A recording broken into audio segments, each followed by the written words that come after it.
ಸ್ನೇಹಿತರೆ, ಈಗ social media ತೆಗೆದರೆ ಸಾಕು, ಧರ್ಮಸ್ಥಳದ ಸೌಜನ್ಯ ಕೇಸು ಮತ್ತು ಇತ್ತೀಚೆಗೆ ಬಹಳಷ್ಟು ಶವ ಹೂತಿರುವುದಾಗಿ ದೂರು ನೀಡಿರುವ ಬಗ್ಗೆ ಪರ ವಿರೋಧದ ಚರ್ಚೆ ಜೋರಾಗಿ ನಡೆಯುತ್ತಿದೆ. ಇಲ್ಲಿ ಸೌಜನ್ಯಳ ಪ್ರಕರಣ ನ್ಯಾಯಾಲಯಗಳಲ್ಲಿ, ಸಿಬಿಐ ವಿಶೇಷ ನ್ಯಾಯಾಲಯಗಳಲ್ಲಿ ಹಲವಾರು ವರ್ಷ ಪ್ರಕರಣ ನಡೆದು ಆರೋಪಿತ ಎಂದು ಸೂಚಿಸಿದ್ದ ಸಂತೋಷ್ ರಾವ್ ಎನ್ನುವ ವ್ಯಕ್ತಿಯನ್ನು ಕೆಲವು ವರ್ಷಗಳ ನಂತರ ಖುಲಾಸೆ ಮಾಡಿರುತ್ತದೆ. ಇಂತಹ ಸಂದರ್ಭದಲ್ಲಿ ಮೊದಲಿಂದಲೂ ಒಂದಷ್ಟು ಜನ ಡಾಕ್ಟರ್ ವೀರೇಂದ್ರ ಹೆಗಡೆ ಅವರ ಕುಟುಂಬಸ್ಥರ ಈ ಕೃತ್ಯವೆಸಗಿದ್ದು ಅಂತ ಪ್ರತಿಪಾದಿಸುತ್ತಿದ್ದಾರೆ. ಅದಕ್ಕೆ ಪ್ರತಿಯಾಗಿ ವೀರೇಂದ್ರ ಹೆಗಡೆ ಅವರ ಪರವಾಗಿ ಒಂದಿಷ್ಟು ಜನ ಆರೋಪ ತಳ್ಳಿ ಹಾಕುತ್ತಿದ್ದಾರೆ.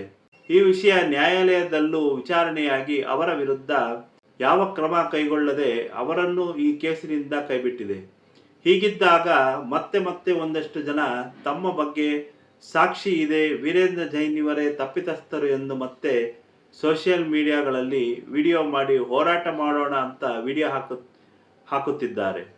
ಇದಕ್ಕೆ ಪರ ವಿರೋಧದ ಪೋಸ್ಟ್ಗಳು, ವಿಡಿಯೋಗಳು ಜೋರಾಗಿ ವೈರಲ್ ಆಗುತ್ತಿದೆ. ಇದರ ಜೊತೆ ಈಗ್ಯಾರೋ ಅನಾಮಿಕ 20 ವರ್ಷಗಳ ನಂತರ ಶವಗಳು ಹೂತಿದ್ದೆ, ಅವುಗಳನ್ನು ತನಿಖೆ ಮಾಡಿ ಎಂದು ಬಂದಿರುತ್ತಾನೆ. ಈ ದೂರು FIR ಆಗಿ ತನಿಖೆ ನಡೆಯುತ್ತಿರುವುದು ವಿಳಂಬವಾಗುತ್ತಿದೆ ಮತ್ತು ದಾರಿ ತಪ್ಪಿಸುವ ಪ್ರಯತ್ನ ಅಂತ ಒಂದಿಷ್ಟು ಜನ ಆರೋಪ ಮಾಡುತ್ತಿದ್ದಾರೆ. ಈಗ ರಾಜ್ಯ ಸರ್ಕಾರ ಈ ಕೇಸನ್ನ SIT ತನಿಖೆಗೂ ಸಹ ನೀಡಿದೆ. ಈಗ ಸೌಜನ್ಯ ರೇಪ್ ಮತ್ತು ಕೊಲೆ ಆರೋಪದಿಂದ ಬಿಡುಗಡೆಯಾದ ಸಂತೋಷ್ ರಾವ್ ತಪ್ಪಿತಸ್ಥ ಅನ್ನೋ ಹಾಗಿಲ್ಲ. ತಪ್ಪಿತಸ್ಥ ಯಾರು ಅನ್ನೋದು ಇನ್ನೂ ತಿಳಿದಿಲ್ಲ. ಇದು ನಮ್ಮ ದೇಶದ ವ್ಯವಸ್ಥೆ. ಏಕೆಂದರೆ ನಮ್ಮ ದೇಶದಲ್ಲಿ ಸಾರ್ವಜನಿಕವಾಗಿ ನಡೆದ ಕೃತ್ಯಗಳಾಗಿದ್ದರೂ ಸಾಕ್ಷಿ ಇಲ್ಲ ಅಂತ ಅನೇಕ ದುಷ್ಕೃತ್ಯ ಮಾಡಿರುವವನು ತಪ್ಪಿಸಿಕೊಳ್ಳುತ್ತಾನೆ.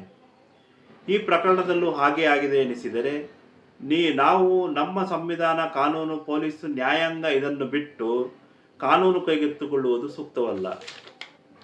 ಆದ್ದರಿಂದ ಹೋರಾಟವೇನಿದ್ದರೂ ನಮ್ಮ ದೇಶದ ನ್ಯಾಯಾಂಗದಲ್ಲೇ ಹೋರಾಡಿ ಅದು ತಪ್ಪಿತಸ್ಥನೆಂದು ಸಾಕ್ಷಿ ಇದ್ದರೆ ಮಾತ್ರ, ಅದು ಬಿಟ್ಟು ನೀವೇ ತೀರ್ಪು ನೀಡಿದರೆ ಅದು ಸಂವಿಧಾನದ ವಿರುದ್ಧವಾಗಿರುತ್ತದೆ.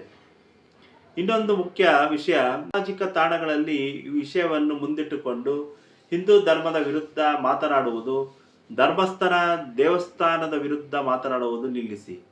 ಏಕೆಂದರೆ ನಾವುಗಳು ಜೊತೆಗಿರುವ ತನಕ ಸೌಜನ್ಯ ಪ್ರಕರಣಕ್ಕೆ ನ್ಯಾಯ ದೊರಕುವುದಿಲ್ಲ ಎನ್ನುವುದು ನನ್ನ ಅಭಿಪ್ರಾಯ.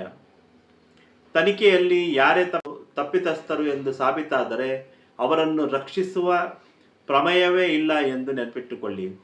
ಹಿಂದೂ ಧರ್ಮದ ಜನರು ಈಗಾಗಲೇ ಕೆಲವು ಜನ ಕಾವಿ ತೊಟ್ಟು ಮಾಡಿರುವ ಅನಾಚಾರಗಳನ್ನು ಯಾರೂ ಒಪ್ಪದೂ ಇಲ್ಲ ಸಹ.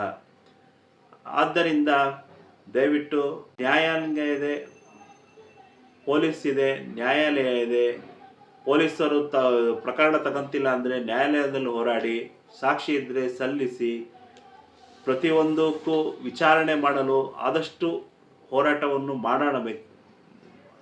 ಆದರೆ ಇಲ್ಲಿ ನೈಜವಾದ ಕೇಸನ್ನು ಬಿಟ್ಟು ಹಳಿ ತಪ್ಪಿಸುವ ಪ್ರಯತ್ನ ಆಗದಂತೆ ನೋಡಿಕೊಳ್ಳಬೇಕಿದೆ.